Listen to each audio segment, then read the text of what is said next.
মই আজি উপস্থিত হৈছোঁ গুৱাহাটীৰ উপস্থিত নেহৰু ষ্টেডিয়ামত। ইয়াতে ইমান ধুনীয়া এটা টেবুল টেনিছত খেলা খেলুৱৈসকলে প্ৰদৰ্শন কৰি আছে। আপোনালোকক কিছু দৃশ্যাংশ দেখুৱাব বিচাৰিছোঁ। মই অৰুণোদয় অসমৰ ফালৰ পৰা ইয়াতে আছে 16খন টেবুল আৰু 14টা ইভেণ্ট হৈ আছে।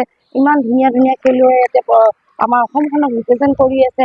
আপোনালোকে কিছু দৃশ্যাংশ দেখুৱাব বিচাৰিছোঁ। তেওঁলোকে বহুতো পদক অৰ্জন কৰিছে।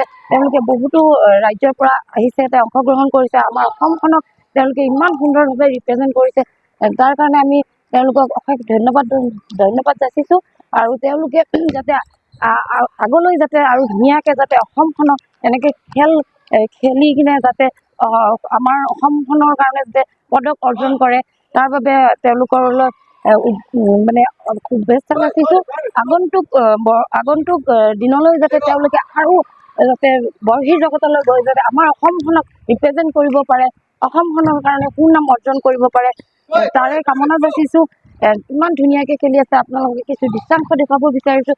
এই আপোনাৰ খেলুৱৈসকলে ইয়াতে খেলিয়ে আছে, আপোনালোকে দেখিব পাৰিছে ইমান ধুনীয়াকৈ তেওঁলোকে খেল প্ৰদৰ্শন কৰিছে। আমাৰ অসমখনক ইমান ধুনীয়াকৈ তেওঁলোকে ৰিপ্ৰেজেণ্ট কৰিছে। তেওঁলোকৰ উজ্জ্বল ভৱিষ্যত কামনা কৰিছোঁ। আমাৰ অৰুণোদয় অসম তৰফৰ পৰা মই লুকুমণি দাসে তেওঁলোকৰ যাতে আৰু ভালকৈ যাতে সুনাম অৰ্জন কৰিব পাৰে, তাৰে তেওঁলোকৰ দৃঢ় কামনা, উজ্জ্বল ভৱিষ্যত কামনা কৰিছোঁ।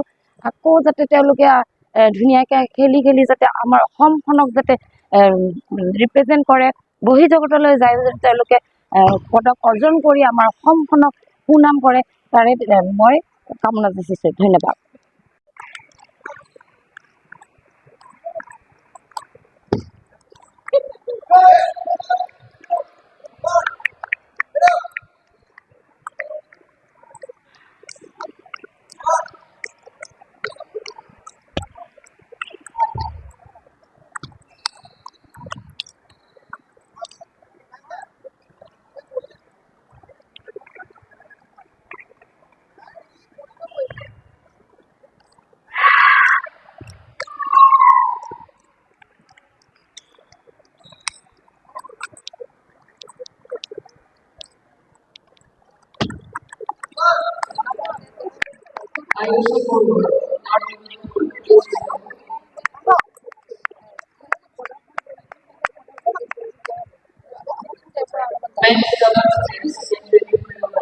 হেল্ল', হাই, মোৰ নাম কল্যাণ সিং। মই দুলীয়াজনৰ হয়। মই ছিনিয়ৰ মেন্স কেটেগৰীত খেলোঁ আৰু মই ষ্টেট ৰিপ্ৰেজেণ্ট কৰিছোঁ 12 times and I play from Duliajan district. এই টুৰ্ণামেণ্টখন বহুত ভাল হোষ্ট কৰিছে আমাৰ Gitartha Das, secretary of Guwahati sports association. মই 2006 পৰা ষ্টাৰ্ট কৰিছোঁ। 2007 পৰা এইটো ষ্টেডিয়ামত একেটা ষ্টেডিয়ামতে খেলি আছোঁ। খালি this year it has been a big change for everyone, in fact for the players, coaches.